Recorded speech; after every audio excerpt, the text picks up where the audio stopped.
Mais quand j'écoute par exemple la chanson Liberation de Corneille. Tu connais les chansons? Il y a personne qui connaît Liberation ici. Voilà. T'es le seul. Vous êtes deux. Voilà. Donc, comme on parle de millions, j'aimerais savoir, Corneille, quel est ton rapport avec l'argent? Je lui dis, tu as forcément eu, je l'espère, beaucoup d'argent. Voilà. Si tu m'as entendu tout à l'heure, je le dirai pas. Merci beaucoup. Merci Laurence. Merci beaucoup. Merci. Très belle question. Encore une fois, moi j'ai un rapport très spécial avec l'argent. C'est la première fois qu'on me pose la question, donc je vais vous donner une réponse à laquelle je n'ai pas vraiment réfléchi.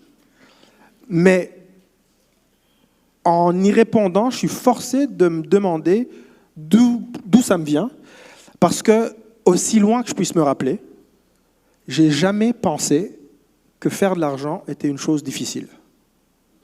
J'ai jamais pensé ça. Je pense que oui, c'est le mindset, mais j'en prends pas mérite parce que j'ai toujours eu la naïveté de penser, et ça, je pense que je sais d'où ça vient par contre, j'ai toujours eu la naïveté de penser que si je mettais mon focus sur quelque chose, je pouvais l'obtenir. Et ça vient de mes parents.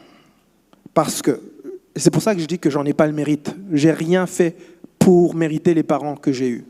J'ai gagné à la loterie des parents. Ils sont partis très tôt, trop tôt. J'avais 17 ans quand ils sont partis. Mais ils étaient tellement bons qu'ils m'ont laissé, en 17 ans de vie, tout ce qu'il me fallait pour le reste de ma vie. Wow. Bravo. Ils étaient forts. Ils étaient très, très forts. Et ils m'ont laissé cette leçon, moi qui suis parent aujourd'hui. Parce que je me dis, pourquoi est-ce que j'ai ce rapport-là avec la réussite déjà, mais avec l'argent? L'argent n'a jamais été quelque chose à avoir absolument. C'est pas quelque chose qui m'a gardé réveillé la nuit.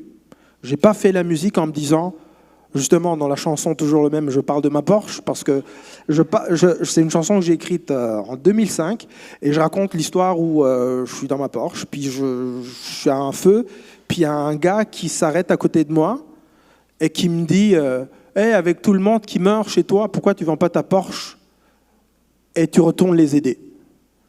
Bon, alors je me suis dit, d'un côté, il n'a pas tout faux, mais d'un autre, j'ai juste 24 ans, laisse-moi kiffer. Bon, alors,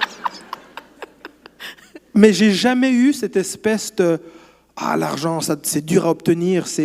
Et je pense que c'est précisément parce que j'ai eu ce rapport-là avec l'argent, comme quelque chose.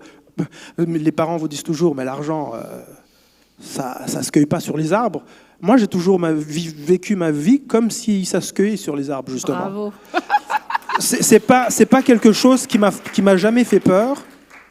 Et je pense que c'est tout simplement parce que mes parents, et ça va sembler simple et en même temps c'est très complexe, tout simplement parce que mes parents m'ont toujours fait sentir que j'étais quelqu'un d'important. Wow, bravo. C'est aussi simple que ça. Dans les yeux de mes parents, je sentais que je valais quelque chose. Je sentais qu'ils m'admiraient, je sentais qu'ils m'aimaient, mais surtout je sentais qu'ils me respectaient. Et moi qui suis un parent, je ne suis pas du tout un parent occidental dans le sens où je fais comme mon père. Mon père ne m'a jamais rien appris manuellement. Il ne m'a jamais assis dans une pièce pour me dire, mon père était ingénieur, c'était quelqu'un de brillant, il ne m'a jamais assis dans un coin pour me dire, bon voilà comment tu vas organiser ta vie, voilà le genre d'études que tu vas faire. Mon père, c'est un gars à qui j'ai dit un jour, oh j'aimerais faire de la musique, il m'a dit, ah ouais t'es sûr? Je dis, oui je suis sûr. Je dis, bon ouais, pourquoi pas? C'est un daron africain, hein, je vous explique. Donc, vous savez que c'est pas comme ça que ça se passe généralement. Mais ça m'envoyait un message très fort. Si tu as envie, fils, tu peux. Et ça, pour quelqu'un comme moi, qui je n'ai pas montré à mes enfants comment comment construire une maison, comment réparer un moteur, je leur apprends pas grand-chose. La seule chose dont je m'assure, c'est de regarder dans leurs yeux, dans leur regard, et de m'assurer qu'il y a toujours cette étincelle. Cette étincelle qui me dit qu'ils se savent aimés et respectés par moi. Et comme mes parents m'ont donné ça pendant 17 ans, et après ils sont partis, ils m'ont laissé me démerder tout seul, je regarde ma vie aujourd'hui, puis je me dis, et si on avait besoin que de ça? Et si on avait besoin que de ça? Le regard d'un adulte ou d'une adulte, au-delà de l'amour, qui nous dit qu'on est respectable et qu'on vaut quelque chose. Et je pense que mon rapport avec l'argent a été façonné par cette confiance en moi que mes parents m'ont donnée. J'ai jamais pris de risques inutiles parce que j'avais peur de manquer une occasion d'investir ou parce que j'avais peur de manquer une occasion d'avoir un gros succès, parce que je me suis toujours dit que le bon succès m'arrivera. Le bon succès, celui qui m'est réellement destiné, il va me trouver. Celui que je cherche, celui après lequel je cours, pas nécessaire. Puis si j'y touche, ça va brûler. Et je peux vous raconter quelques expériences qui m'ont prouvé que c'était le cas. Ouais. Bravo. Merci beaucoup, Corneille.